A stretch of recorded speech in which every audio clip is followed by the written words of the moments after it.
Welcome back to What's in a Game. I'm Grace Jean here with our guest, friend of show, Matt Brooks. How are you doing today, Matt? Good. Always good to be here. This is such a fun show, so happy to be here. We're so happy to have you. And for those of you who are new to the show and don't know Matt, he's a writer and digital content specialist at Nuggets Digital.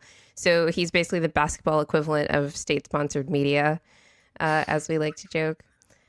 So we're going to have him Yes. on to break down the end of the Clippers Nuggets series and preview Nuggets Thunder from the Denver Nuggets perspective, obviously, and hopefully get some really, really detailed insight into the team in both of these series. Let's go on to this David and Goliath battle here, the Nuggets Thunder preview. I thought a lot about how I should frame this because obviously the Thunder statistically are one of the best teams in NBA history. They have, I think, the best point differential in NBA history. They're a generational defensive team with an elite level offensive engine in Shai Gilgeous-Alexander, given the season that he's had as a scorer in particular. And how do I frame a preview of this series where it seems like the odds are so stacked against Denver, especially coming off a 7-game series?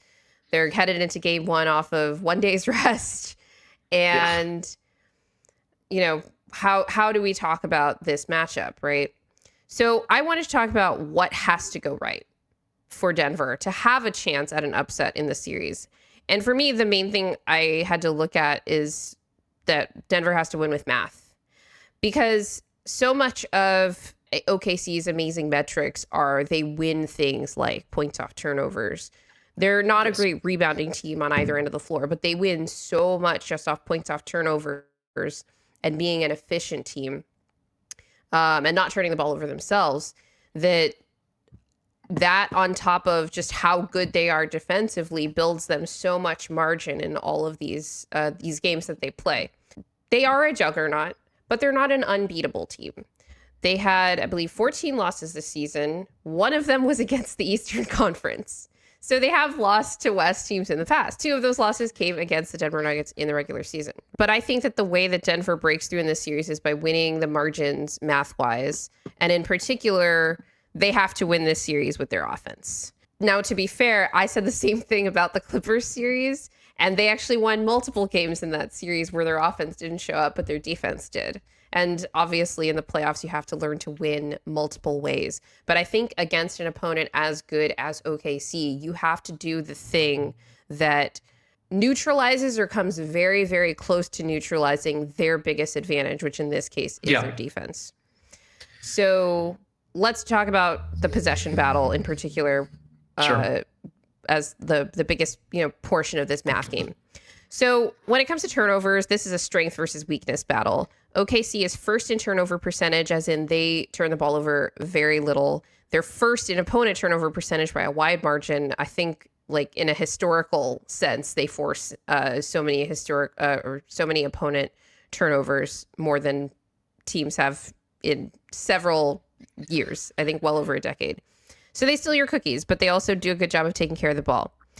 Part of the reason that they don't have a lot of turnovers is because they're a very ISO heavy team. They're actually 26th in assist percentage. And their offense isn't based on passes, unlike Denver, right? And SGA in particular, he and I think Jalen Brunson are 2 of these paramount examples of these very high usage ball handlers that do a really good job of taking care of the ball. SGA finished the season with a 2.6 assist to turnover ratio, which is really solid for a lead guard.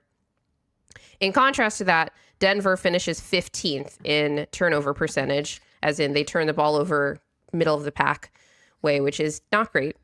And they are 24th in opponent turnover percentage. We just don't force enough turnovers to mitigate that particular advantage that OKC will undoubtedly have, because it is like that is the thing that they are most elite at. What can Denver do, like mechanically? Like, what should the game plan be to apply the necessary pressure to steal some possessions from OKC and lower this particular margin, because I really don't think that Denver can go into this battle and just say, like, we can make it up in other areas. I think OKC is too strong at this particular thing for them to not address it specifically. So I have a couple things. OKC, they've averaged the most steals since 2000. So they're like it all.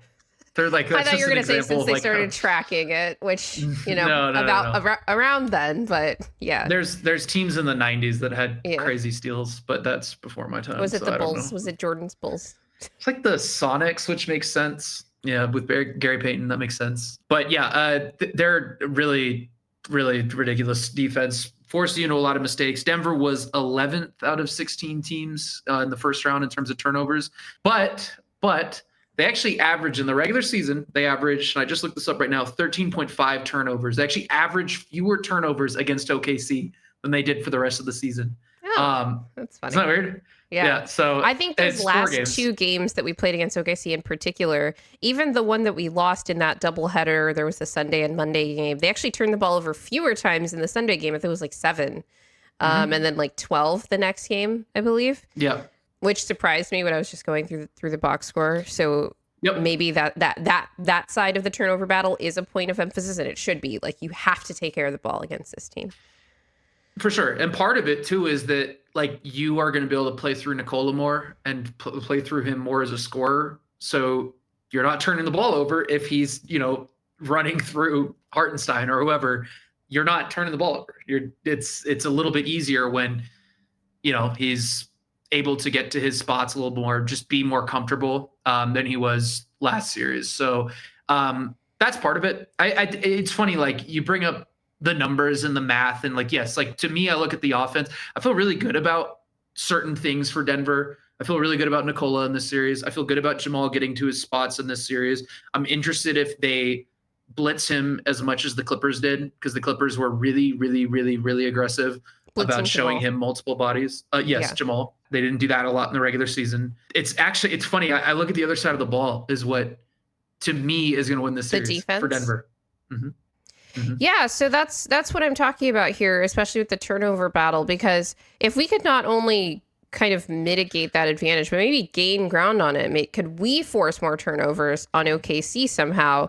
One of the things with Denver that has frustrated me this entire season is that they'll sometimes employ these aggressive coverages, force the ball out of guys' hands, or, play pretty like handsy on different like, especially role players' drives, get deflections, and then not get the loose ball, or not be intentional about, like, we're not just trying to muck up this offensive possession, like, we're trying to go after the ball, right? And that's the difference between like a team that has a lot of deflections in OKC, where there's like, no, we're trying to get the ball. We're not just trying to throw you off rhythm or whatever it is.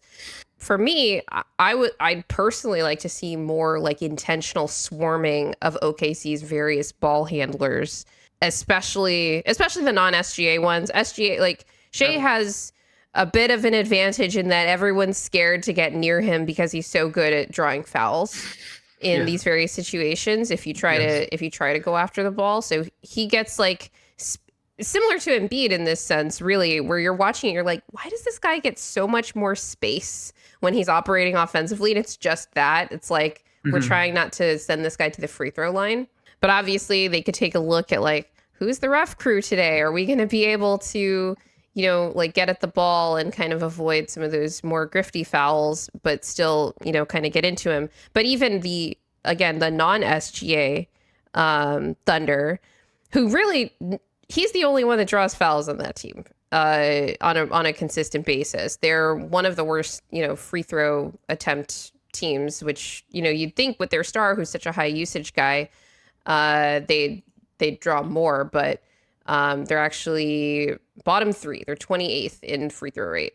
So it's really more about the other guys and trying to force turnovers on them, but they have a lot of, ball handlers, and those guys also do a decent job of taking care of the ball too. But I think that Denver can apply more pressure in those situations. I agree. I would say, like, with somebody like Jokić, and his outlet passing, or Russ who just pushes, a miss can be just as good. Like if you are getting the ball out of Shea's hands and it's, I don't know, I don't really want to like pick anybody out. We'll say like Aaron Wiggins, like driving a closeout and having to make a floater over contact, or like a defender, and you get the rebound. That, with the way Denver plays and how much they pushed and how good of a passer Jokić is, that's a pretty viable way of making that up. So even if you're not turning OKC over, like I just don't know if they're going to be this like high turnover team. Right, they're not, but they're not, number one right? in taking care of the ball right now. Like, can we get that down to like middle of the pack? Just as a way to mitigate that advantage, because we talk about the turnover advantage as like the main thing that OKC has going for them, or at least not the only thing, but number one, I would say. But it's not the only thing. So if you could actually gain ground there, it would make it so you don't have to make it up in other areas as much. The Nuggets were second in points off of defensive rebounds in terms of transition points, just in terms of like they averaged, they had a 124 offensive rating in that situation. That was second best in the league. So it's been largely how they've kind of attacked in transition to me. Okay. And really in terms of like the points per play, they're getting about the same points per play off defensive rebounds, just looking at cleaning the glass right now, as they were in terms of turnovers. So yeah, if you can be smart and get turnovers, great. You also don't want to like, you don't want to compromise your defense. Yeah. And I get that. Part of it too is like, that's OKC's personnel. Like they're these rangy guys, and they're going to be able to gamble, and, you know, kind of if the ball does make its way to the corner, they can recover. There are guys on Denver's roster that I think are able to do that. Like I think somebody like Russell Westbrook is a great example. You pulled a couple of clips from Game 7. He is able to sink down, try to dislodge the ball, and get back out, because he's an awesome athlete, and he's gutsy enough, honestly, to take those chances. Yes, I agree with you. It would be good to do that, but I also wouldn't like wholesale sell out and be like, oh, we need to force turnovers to like make this an even battle. If you can force misses from guys that you want shooting, I think that's really just as valuable with the transition offense that the Nuggets have. Yeah, it's interesting you bring up that stat about them basically getting the same efficiency points per play wise off of defensive rebounds as off of turnovers. Like that's really good. That's probably why Mark Dagnall resorted to fake calling Dylan Jones to the scorer's table to not sub him into the game so that the refs wouldn't give Jokić the ball immediately, and he would, get the transition offense going. This is even off of makes, right? Because if he's inbounding the ball, he's getting it up quickly, and that was frustrating their head coach, which is, I think, interesting. So, the next part of this numbers battle here is offensive rebounds and second chance points, right? And I think this is actually weakness versus weakness for both teams. So we're just going to see who comes out on top here. OKC is 21st in offensive rebounding percentage. They don't crash the offensive glass a lot, especially outside of Isaiah Hartenstein. He's a really good offensive rebounder himself. He showcased that with the Knicks. He's showcasing that this season with the Thunder, because they climbed from, I believe, 29th in offensive rebounding percentage last year. But even still, it's not like their thing as a team. In addition to that, they're 17th in defensive rebounding percentage, which is a massive improvement from last season, but that still leaves them just middle of the pack. Now, Denver is actually 7th in offensive rebounding percentage. They're really good at crashing the offensive glass. A lot of this is Jokić, but it's also guys like Christian, like AG. Mm-hmm. And then they're also a middle of the pack defensive rebounding team, only 16th there. So this is one of those battles where it is kind of weakness on weakness, with the exception of like Denver's a really good offensive rebounding team. That's the kind of thing where you want them to hold that margin in this series. Like you can't have games where they're only getting like 5 offensive rebounds, for example, especially against like a smaller OKC team, right? So yeah, they have to win the offensive rebounding battle. I'm actually curious to know how much Hartenstein's going to play in this series.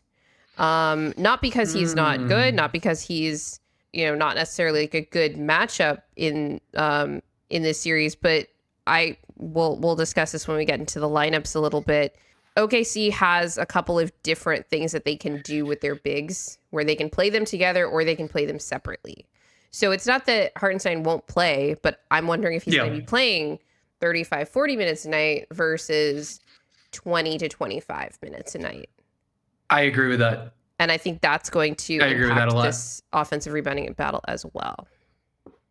I look at Hartenstein as a more situational kind of player, and it's really dependent on who's out there for Denver, how are they defending. If they're blitzing Shea or running zone, I want him out there because he's so good in the middle of the floor. He's got that floater. He's so good at decision making. You really, really want him out there. But I don't want to go too far into this, but I would definitely say I just think that's pretty easy for Jokić. Like, that's an easier matchup than what he had last round defensively. But I also Chet is such a problem and has been for the Nuggets since he was a rookie. And I'll save some of this. I'll couch this a little bit. But yeah, we're going to get to the specifics of Chet at 4 versus 5 and the different issues that could present for Denver in either spot. But that's another reason why I'm wondering how much Hartenstein is going to play, and that's going to impact their offensive rebounding. So I think going into this battle, this is one of the areas where like OKC is probably game planning. Like, we got to send like 3 different bodies at Jokić to try to box him out, because that's basically what happened in the regular season. My question is like, which of the non-Jokić Nuggets are going to be consistently crashing the glass here? I had listed MPJ, but he does have only one shoulder at the moment. Right. I also think that it's going to be whoever SGA is guarding. Him, and then I also have Isaiah Joe. I believe I sent over clips. He does like to jump in from the perimeter, especially. If I don't remember who's up first, but I believe this is going to be CB rebounding over Isaiah Joe. That's going to be there for him, and they're gonna try to put Joe on CB or PWatt, I would assume, in certain spots.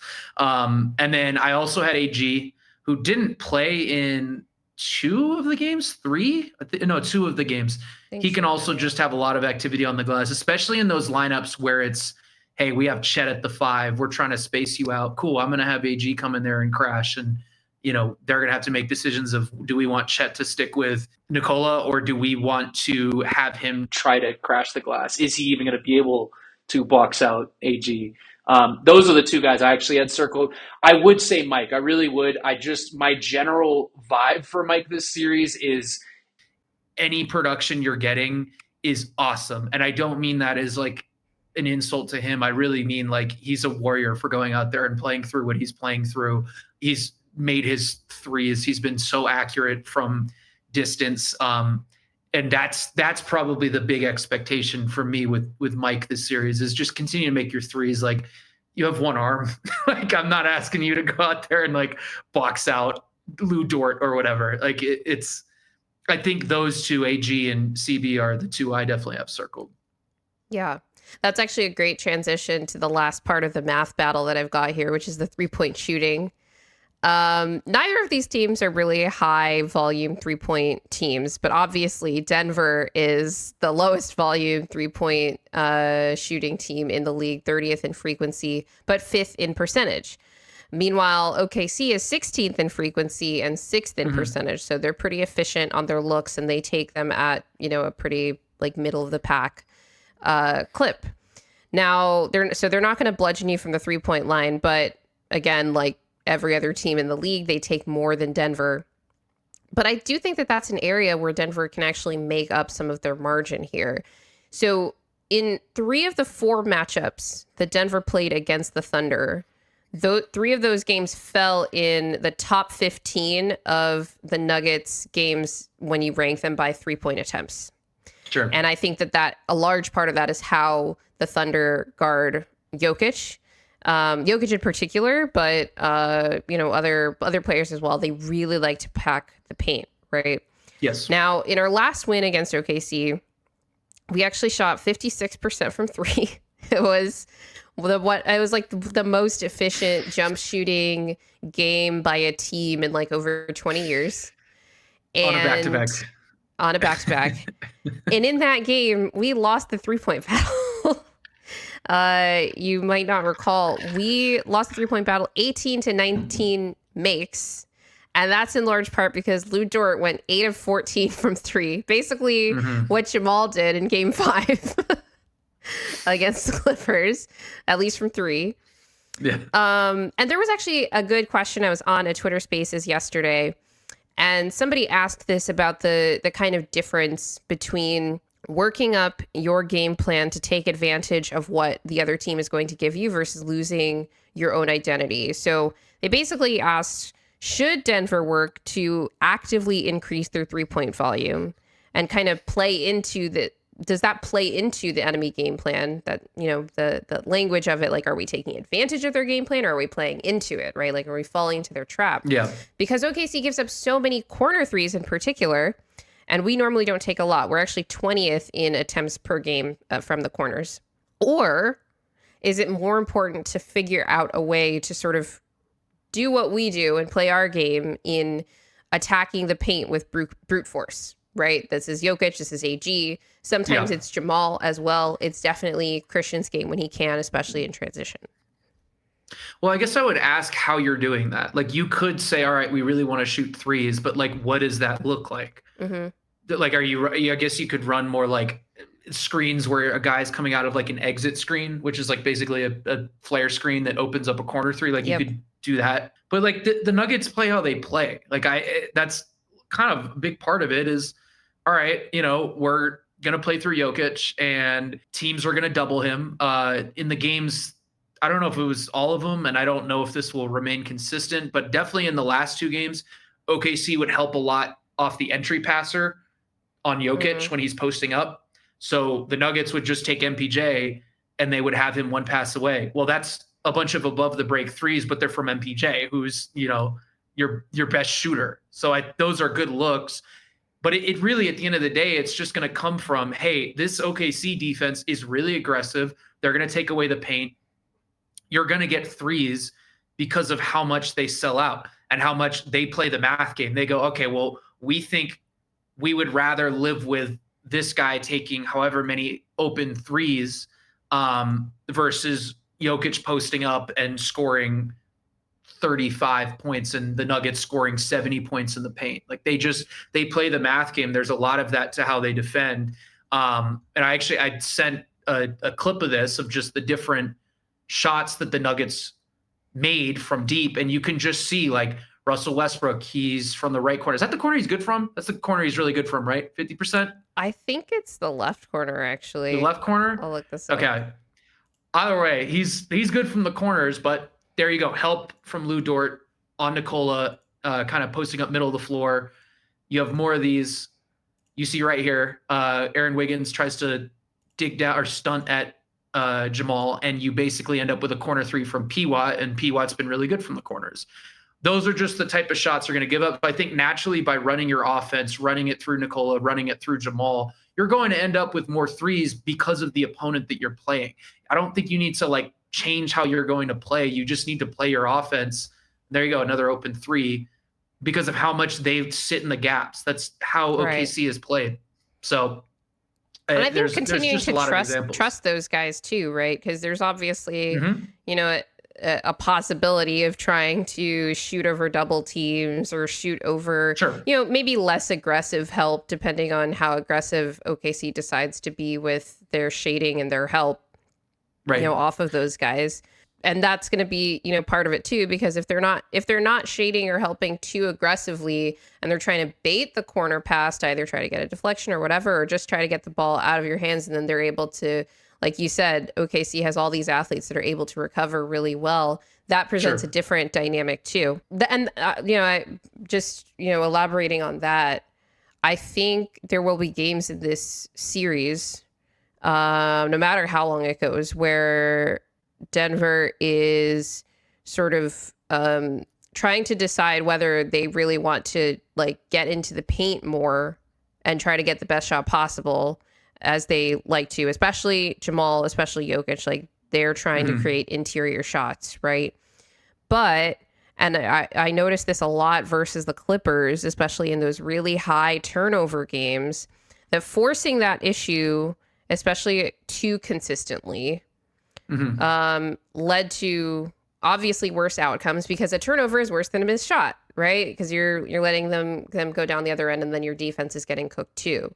And so it's like there's an additional benefit, even if the role players aren't hitting their shots, to just getting the ball to wherever the open guy is, the open space is. I'm very curious to see if OKC strays from their principles at all in this series, because last year against the Mavericks, they were committed to leaving those corner guys open.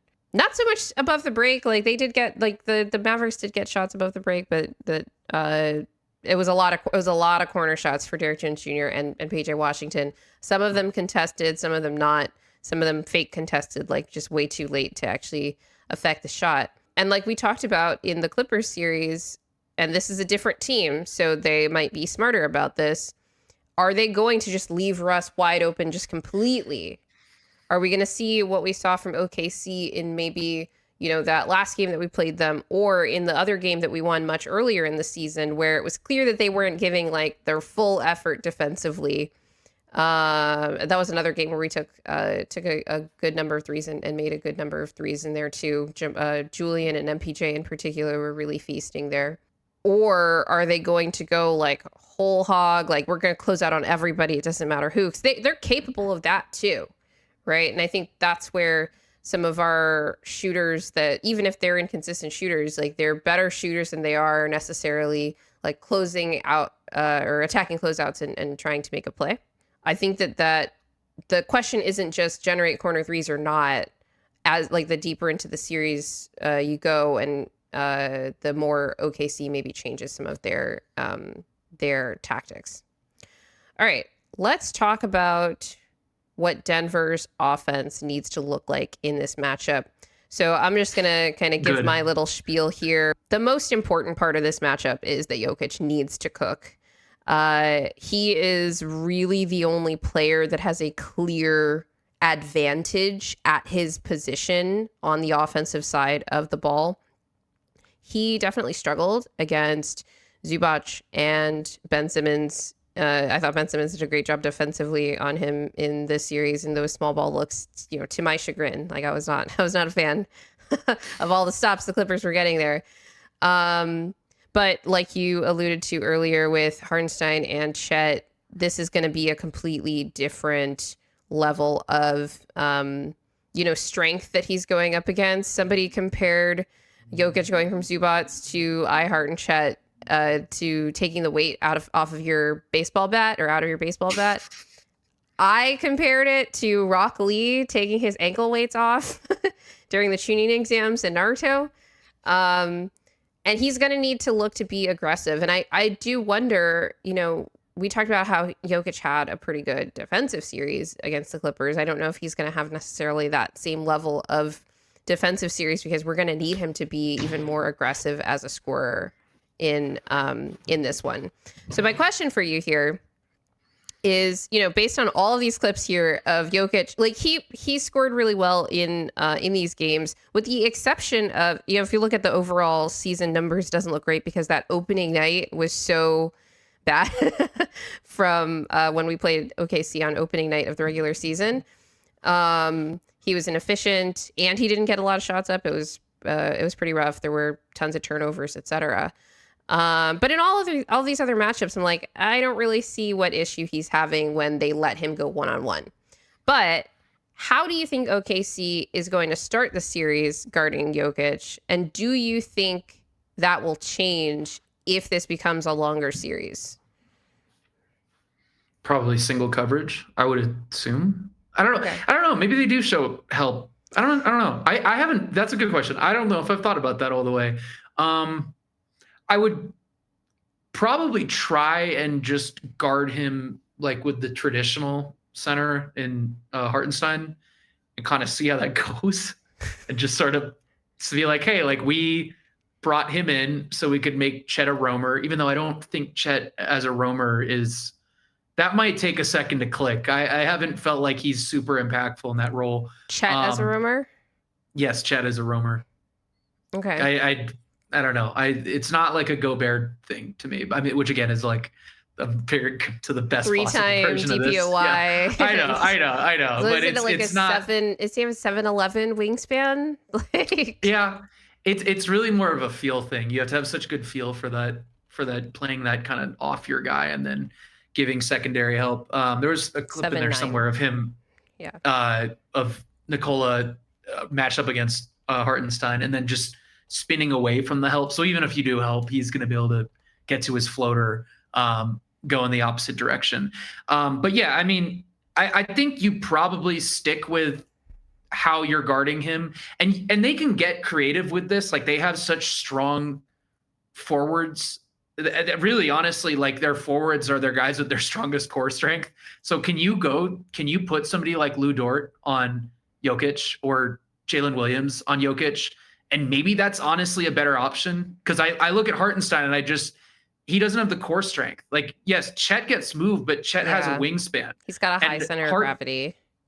He just gets moved. Like I'm assuming the Thunder will start with him on there. I don't think that'll last long. And I think we're going to end up with Chet primarily taking that matchup on, because you really want a couple things with Nikola. And Zubac is such a great example because he has everything. Like he's mobile. He's really, really strong core, strong base, and he's got long arms. I think he's got a 7'4", 7'5" wingspan. Like he's got everything you could want as a defender. Hartenstein, to me, doesn't really have any of those things at all. And that's not a shot on him. Like it's just Nikola Jokic is Nikola Jokic. Like he is such a tough player to defend because he's agile. He's so good on his feet, but he's also really strong, and he has a really high release point on that hook shot or the floater. So I would assume we see Chet as the series goes on.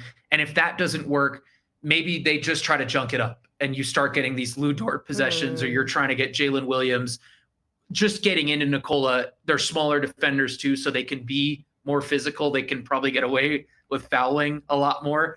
That I think would be the sequence of events. And that's without mentioning like double teaming him and just kind of being like, all right, we're going to trust our rotations from here.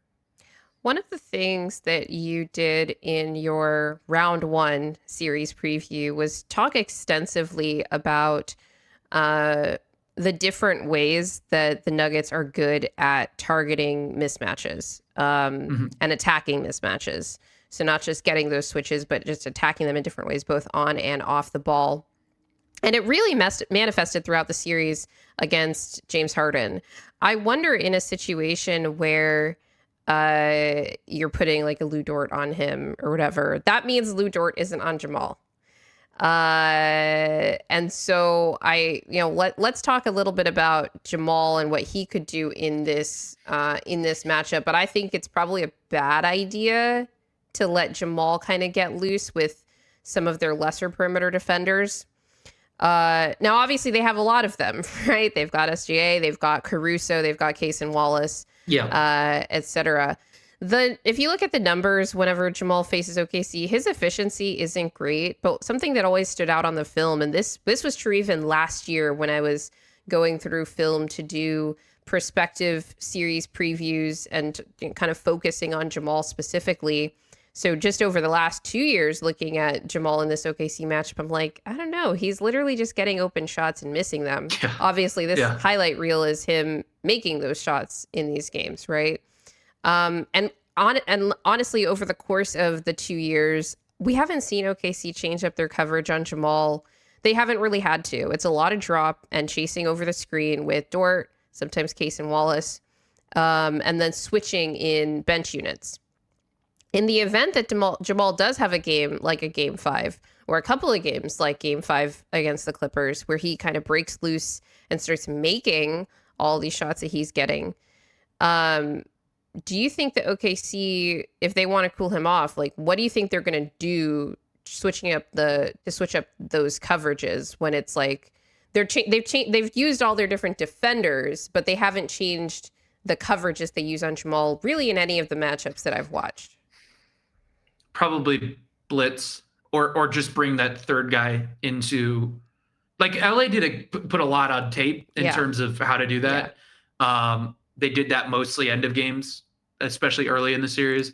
But or they're blitzing Jamal and rotating a third guy over to Jokić. And that's when we ran 2-man game and ran it a lot higher up. Even at the end of like game 1, they're like, okay, this is the way that we're going to deal with this so that we have more space to either attack or whatever. Because even if they rotate that third guy up, it's going to make the next rotation over like way too long. So we know we're going to have an open guy, even if it's the guy that the Clippers want to be open, for example. So that's probably it. Yeah. And you probably and that might be even where, hey, that's actually probably utilization for Hartenstein. You just have him blitz. You can't guard Jokić anyways, so you try to use him. He's he's kind of like Jokić, where he's got really, like, to me, he's got very smart hands and is just a smart defender. That might be a way to do it. You're also putting a huge guy on Jamal and being like, hey, you need to beat this double team with your passing, which, as I mentioned, he did really well in game 5. He did a really good job of kind of solving those double teams. And I felt like that was something he got better at as the series went on. But yeah, that would probably be what the adjustment looks like as you go further and further into the series. But I don't see any reason, and I would be surprised if they come out immediately blitzing Jamal and, trying to put smalls on Jokić. Like, this just feels like, especially just based on what we've seen from Dagnall, is they're going to try to run what they run because they won 68 games with it. And if it doesn't work, I mean, it'll be a big test for him. Is he going to make these type of adjustments? Completely. I think that every fan base has their gripes about their head coach. So I've seen Thunder fans be really annoyed with the way that Dagnall handled the Mavs series last year. But it's not that he didn't make adjustments. He just didn't make the ones that people wanted to make. And then obviously they end up losing that series. So there's a lot of scrutiny there. But I'm really curious about it because they played the Grizzlies, won that series in relatively dominant fashion. I mean, pretty dominant fashion. Like, you come out in game 1 and you smack a team by 50 points. That's pretty dominant. And I think 3 out of 4 of those games were just blowouts. And then in one of them, they came back from a 30-point deficit. So I'm curious about what are the conditions that they would need to be in to even change their game plan in the first place? Because, like, if they're up, like, okay, like, why would we change what we're doing? Yeah. If we're up in the game, if we're up in the series. So that's one of the reasons that I'm hoping that Denver is able to, push OKC at least in that sense, because the series every game might look the same if Denver isn't able to put up a fight. All right, let's talk about the other side of the ball here. Much has been made about the zone defense that the Nuggets played to help them get the win against OKC on March 10th. So that was the second game of that doubleheader, not doubleheader, that baseball series. And that's like, those are both baseball terms, right? Whatever. In March. That and shooting 56% from 3, as I mentioned earlier. So I wanted to give you the floor to talk about why you think this zone and like these high traps and various associated variants of it will play a role in helping Denver have a puncher's chance at the series. So I'll preface it by saying I like to watch film. I went back, I watched all 4 games, and I like to do it on the same day. That's good, given your occupation. Yeah, I like to do it on the same day because it feels more, there's no distraction, but B, I'm thinking about each game and each adjustment. It's much easier. It just feels like a story. It's like reading a book and you read it front to back in one day.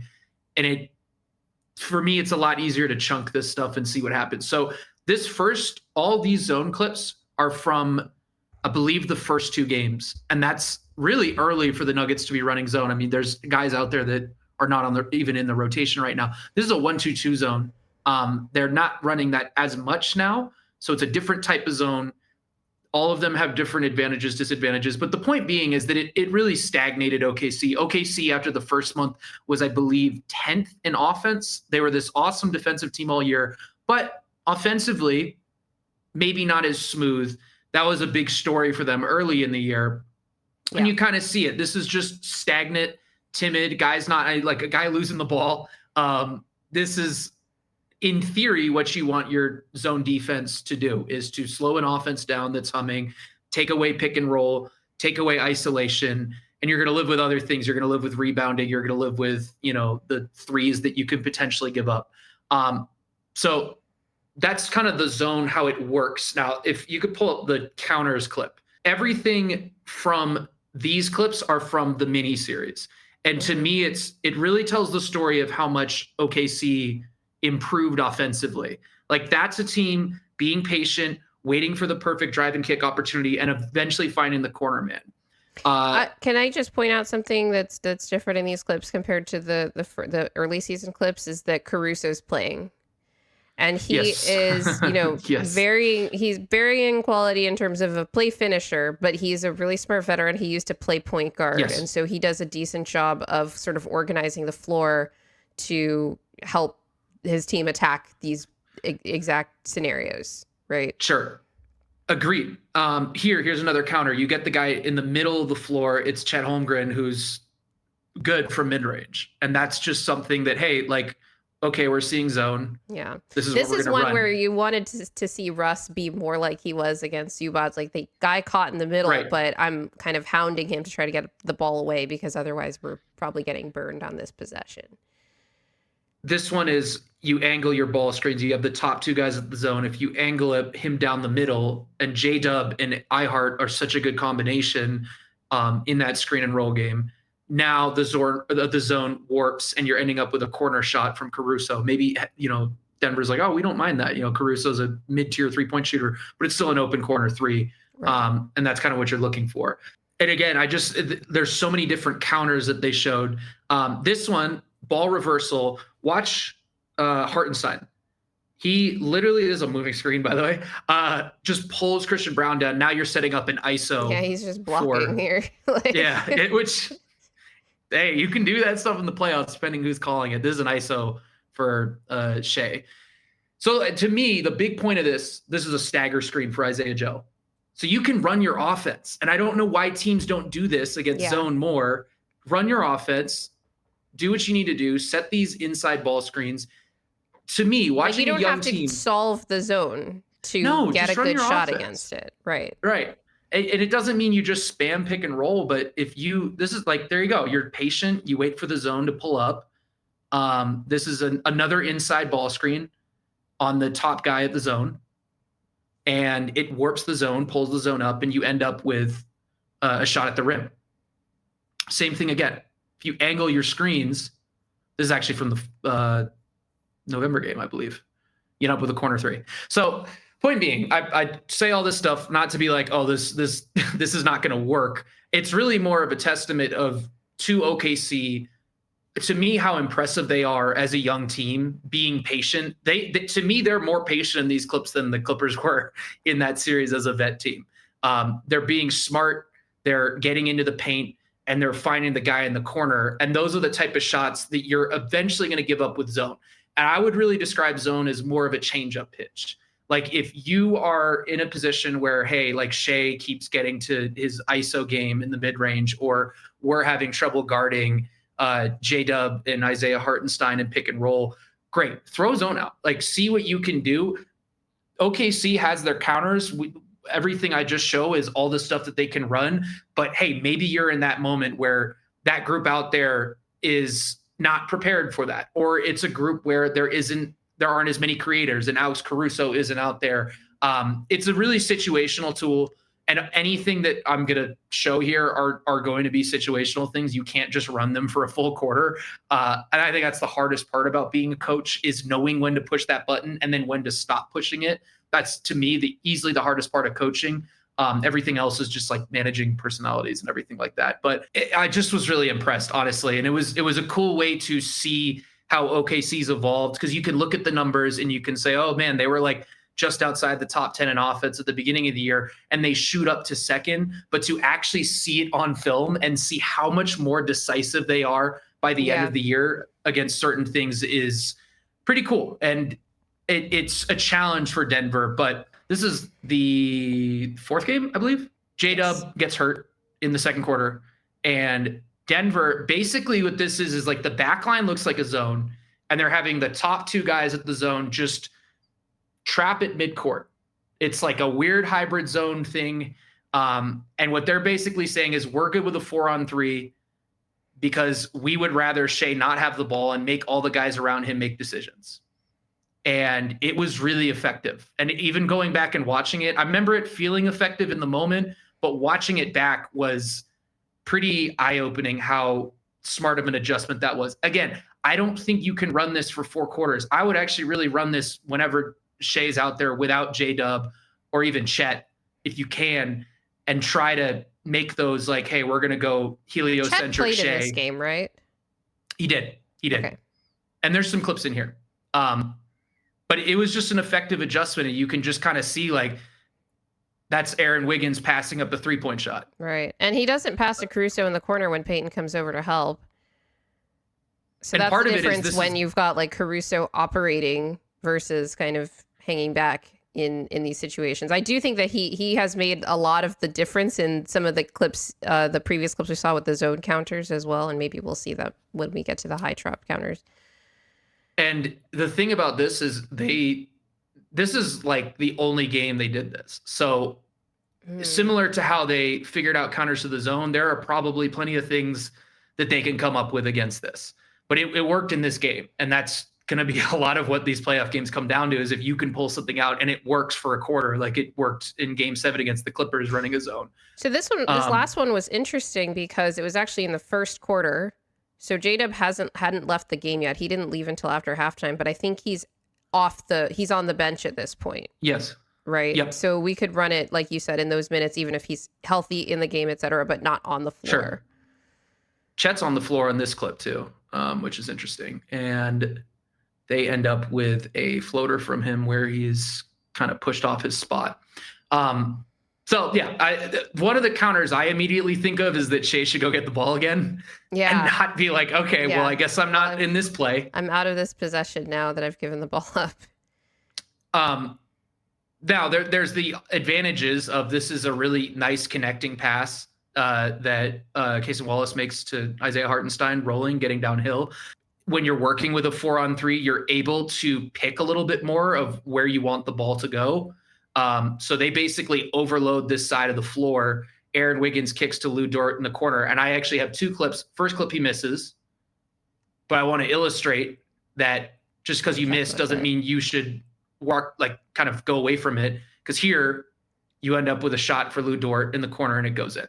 So you're going to be playing, both teams are going to be playing the math game, honestly, when it comes to a scheme like this. Denver is going to be like, look, we would rather, even if it ends up with somebody like Lou Dort taking a corner 3, we're going to take that chance with a scheme like this. And OKC will be like, great, we just got like a corner 3-point shot for a guy that shoots 40% from 3 or close to that. So it's interesting. And I think, honestly, with that specific defense, it took OKC out of rhythm so much and really was only ran for 1 half that we don't fully know all the counters yet. Right. But the immediate things I think of are you're working with a 4-on-3, and if you can get Isaiah Hartenstein in the open floor, he can make decisions from there. Shai should go get the ball, and you can probably overload one side of the floor and have one guy have to like make a decision between 2 different offensive players, and you end up with corner shots for Lou Dort. But I was actually kind of surprised with how few counters OKC had in that game for that specific defense. I don't know if that's going to remain though. Now, to be fair, a lot of the counters were Lou Dort making shots, right? Yeah. They were like, well, he's still making the shots, so we're just going to keep getting him the ball. And this was, again, in that baseball series where we got our terrible defense in the first game, and in the second game, we ended up with the exact same defensive rating because Lou Dort went 8 of 14 from 3. Yeah. But we felt better about it because it was like, well, at least Shai wasn't cooking us as much. And obviously we shot 56% from 3 and we were able to pull out that win. But like you said, the difference in with the zone and like these high trap coverages is the goal is to sort of throw off the rhythm for a couple of possessions and kind of see what you can get out of it. And that's just the difference between running your base coverage or even blitzing, where the reads are relatively, easy to make, but the goal is to just kind of get the ball out of the guy's hands. Right. Because you don't have like a low man. You're not being like, all right, I'm trying to get somebody to tag the roller and then make that pass to the corner. Like it's guys are in designated areas. So if you can make guys have to think more on offense, that's a win for sure. And if you can take their ISO game out of it, that's a big win, I think, if you're Denver. Right, because this is such, like we talked about how this team plays. They are so isolation heavy. They are so drive heavy. Their offense isn't really based on passes at all. Like we said, 26th in assist percentage, as a fraction of their of basically their offense out of 30 teams in the league.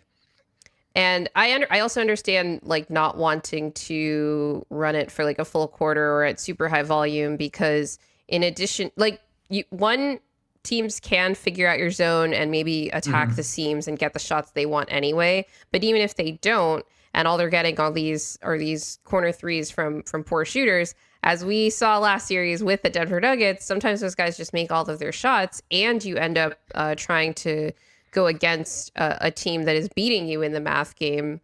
In that respect, that was something that it didn't surprise me that we were able to beat the Clippers in the 3-point battle, because they're not a high volume 3-point team. But that's one of those things where if you're Ty Lue and you look at some of those games where you're like, Denver beat you in 3-point makes, and you turned them into not a high volume 3-point team, but made them take a few more than they're used to, and they made them, and you guys didn't. That was the other thing, was the Clippers just, I think there was one game where they took more than their season average number of 3-point attempts, which was fascinating, because the way that we were guarding, those looks were often available, but they were very hesitant to get them out to the corner, get the ball out there. But OKC probably won't be. This is a team that is very connected. They do trust each other. Watching even that Mavs series when nobody could hit a shot, it's like, no, like we're gonna still make the right play, get the ball to the open guy, etc. Until we get to the clutch, and it's like, SGA, could you work your magic and kind of keep us in this thing? Okay, we talked a lot about the use of these zones and high traps to try and slow down Shea, primarily, right? Is it possible that our focus should actually be on shutting down the others, and in particular JDub? But and even if they wanted to do that, how would they? Well, if you could bring up the highlights of JDub, like barbecue smoking us throughout the season series. His midi was lethal. And he's still going to get into his spots. And he hugs screens with Hartenstein so well that, and he's another guy, if you're running zone, like if you're getting him second side attacking, he's so lethal. A lot of these are off second side, I would say. These are not primary offensive possessions. This is ball swung, finds him. He's so tough. And I love JDub. Like I think he's really fun to watch. So strong, and moves guys so well. And then just lethal from the mid-range. I mean, the way he can like stop on a dime is really special. He's going to be a tough cover. He's like, I wouldn't even say he's the X factor for them. I just think he's going to be good, because X factor means like, it doesn't mean that you think the guy's going to be bad, and I just think JDub's going to have a good series, because JDub's been really good in the playoffs and he's a good player. So I don't know. The one I actually really look at more is Chet. Like Chet is and I have a bunch of clips. He has been such a difficult cover for the Nuggets in this series, just really since he was drafted. He's so good in space. And it's not just, hey, that's against the zone, he's flashing to the middle, hitting the mid-range. It's not just there. It's like this play, ball finds him in the corner, and he can like drive a closeout at 7'2" and take a fade. He's so good and has improved a lot off the dribble. That's something he worked on a lot in the offseason. He's so tough. Passing. Yeah. Beautiful. Right? That could kill us. Like, yeah. He's really, really dominant. Also as a roller too, especially if you're getting him on second side, you're running a secondary action. He's tough. He's tough. At the end here, I included 2 clips. One of them is Peyton Watson guarding him, and then one of them is Michael Porter Jr. So, as good as he's been in space rolling, I think your 2 things you want to do for Denver is when you're looking at who guards who, I would really try to put Michael Porter Jr. on Chet as much Even as with possible. one shoulder? Even with one shoulder. Because I think you need his standing reach, even if it's one arm, you need his standing reach there because of Chet having such a high release point, being able to create off the dribble a little bit. Peyton Watson is another option. I've seen a lot of discussion about how to use Peyton Watson. And I think, yes, like you want to use him on Shea, but I almost envision him as a guy you're throwing at Chet more because he can contest those high arcing shots.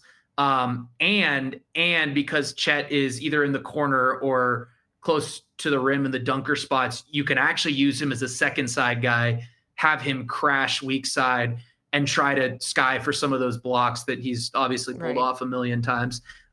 So P-Watt's a really interesting player in this series. He's really, really important to me. And I almost envision him more as a Chet defender in this series than maybe a Shea defender. Because I think Shea is going to get his 30, but it's just really a matter of like the efficiency that he does it. Whereas if you can have P-Watt really erase that third option or come as close to erasing that third option as possible, be versatile, stick with Chet, and also be able to affect plays as another rim protector for Denver. I don't know. That to me is really valuable. And it really, that's what basketball is. Like you're just weighing out pros and cons and deciding how you want to do things. And so I thought about that a lot today was P-Watt, where would you want to use him? I envision him and Mike as being the 2 guys I'd want to throw at Chet. My last point on Chet, and it's the biggest lineup concern I guess I have for the Nuggets because it's been this way even when he was a rookie, is when they play 5 out with him at center. It's just such a tough cover. And that might be a spot where you want to put Mike on Chet. And then it just becomes a question of, well, where are you putting your traditional center? Like where are you slotting that guy? Because Denver plays with traditional centers unless AG is out there at center. Where do those guys fit in? Where do Nikola, where do DeAndre fit in? So, but yeah, largely, I think the guy I'm watching more is really Chet in this series. It comes down to him versus Mike, maybe, or him versus AG. Although AG is so steady, it's going to come down to something along those lines of who's going to outproduce who more. Yeah, one of the things with Peyton and with Mike is that Chet, he's big, he's strong, but he's not like gonna bully those guys. He could bully like smaller players, like there was that one drive on Jamal, for example. But it's easier for Mike and Peyton to kind of hold their ground against Chet than those guys would be able to hold up against somebody else. So I think that's just a good use of them. Whereas, ironically, SGA is smaller than Chet, but he uses his strength differently than Chet does. And that's one of the reasons that I don't actually want to see a lot of Peyton on SGA. Because SGA is just going to like go to his fadeaway anyway and avoid Peyton's reach, etc. Right? And like you said, having Peyton as sort of secondary rim protection. There was the second game in this season series where we win on a game-winning block by Peyton. He was guarding Chet on that possession. He's guarding Chet. And then he comes over, kind of rotates over weak side just to try to like get the contest or the block and just grazes it with his fingertip to keep that floater from going in. And then he gets the rebound after that too. That was a crazy sequence.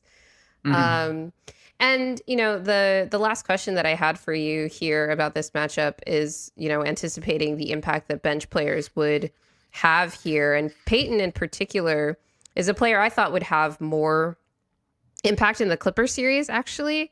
But he's pretty sort of up and down in terms of making impact with standout plays, which is what you want to get from a player like him, where, he's a young player, 3rd year, coming off the bench. It's maybe not fair to expect sort of consistent production from him necessarily, but you want to see him make impact in standout ways. And it really wasn't until game 7 that I feel like we got that from him.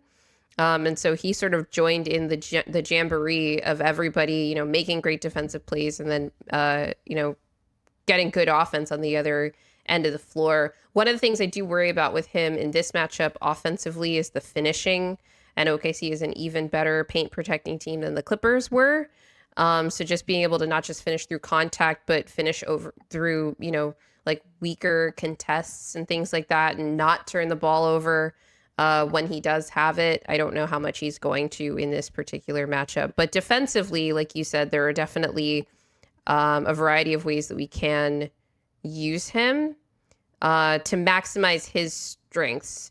We didn't talk about Christian in this matchup, but I think that he has to be like the primary guy on SGA, just because even though Shea can shake him and kind of get around him sometimes, Christian kind of tends to get better as a series goes along with a particular defender. I think, you know, that was not true in the season series against OKC. I actually thought he did a better job on Shea in the first 2 games than he did in the last 2, which is part of the reason that we had to go to zone so much to try to slow SGA down. But I thought Christian did better with like Harden over the course of the Clippers series, and he's really strong. So even though Shea will get around him sometimes, he won't be able to bully him as easily as he does the smaller players who tend to guard him. Because sometimes teams put wings on him, but he does play point guard for OKC now. One of the things with him playing point now for OKC is that there is some smaller guy on the floor usually who's either guarding him or who he can pick on, which in this case is probably going to be Jamal. But if Christian can stay with him and kind of make an impact in that matchup, that would be huge. I would lean on Russ too, to defend SGA. He knows scouting reports. I worry about Shea's shiftiness. Even more in that particular matchup, because Russ is fast and he can beat like a fast guy or even a strong guy, and SGA has the strength as well. But yeah, Russ tends to get on skates a little bit when you've got a shifty guy, and that's SGA's go-to is the thing. It's like, you might want to put him on somebody who's shifty but doesn't go to it all the time, but that's SGA's thing. So I'm sure we'll see the matchup, especially in those bench units where, you know, we switch 1 through 4 a lot, especially more this season. But I'm more curious how we use Russ in that free safety role again to try and muck things up and kind of play into my fantasy of us somehow winning the turnover battle in this series. Yeah, I don't know about that one. And then, okay, so the last thing we'll play here are the Jalen Pickett highlights. Sweet. One of the things that I talked about with Alex Hoops when we had him on the show, he's a Thunder fan. We had him on the show after this 2-game stretch, is some of our 3-guard looks, or it was either Pickett, Christian, and Jamal, or Pickett, Russ, and Jamal. Or I think he played in this game because Russ didn't play, if I recall. But maybe there were units with both of them out there. But basically, these 3-guard looks, when we had a real center on the floor, in this case, Jokić especially, really hurt OKC because of how much it spaced them out. And I thought that was a really interesting, you know, perspective. And Pickett was obviously a part of that, as evidenced by these highlights of him like making shots and making plays even in the middle of the floor, as we'll see. Do you think that the rotation is going to expand at all in this series, especially going into a game 1 tonight where we're coming off of 48 hours rest and OKC's had 2 weeks off since their series ended? Yeah. It should. I hope so. You're going to need it. I think you should try to expand that rotation for as long as possible. Look, I mean, if a series goes long, rotation probably shrinks. But yeah, I would approach this like a new challenge and new team, new series. Give guys a shot. Jalen played well against them in the regular season, especially those 2 games. I don't even know if he was in the rotation at the beginning of the year, but definitely in those last 2 games in March. So yeah, I think you should put a guy out there like that. They run a lot of multi-guard lineups now. Their guards are like 6'4", 6'5", like, but they throw multi-guard lineups out there. I think somebody like that makes sense in this series and played well. But yeah, I think generally you just want to try. You're coming off a game 7. It's not only just the fatigue. I think a lot about the emotions of coming off a game 7. I found it hard yesterday to chunk, being like, oh man, we won a game 7, did it, got this redemption, did it on our home floor, won by that much, got all these contributions. And I found it, all I'm doing is typing words. I found it hard to go from that to being like, okay, here's the team with the best net rating since the Chicago Bulls. You know what I mean? So if you can bring certain guys out there like Jalen, who's played some, not a lot, maybe comes out there with that extra spirit and wants to come out there and play and kind of, play for more minutes in that series, you should take that. And then there's the rest and fatigue factor, which is pretty obvious. You should try to go deeper so you can give your main guys more of a option to rest if the series does go long.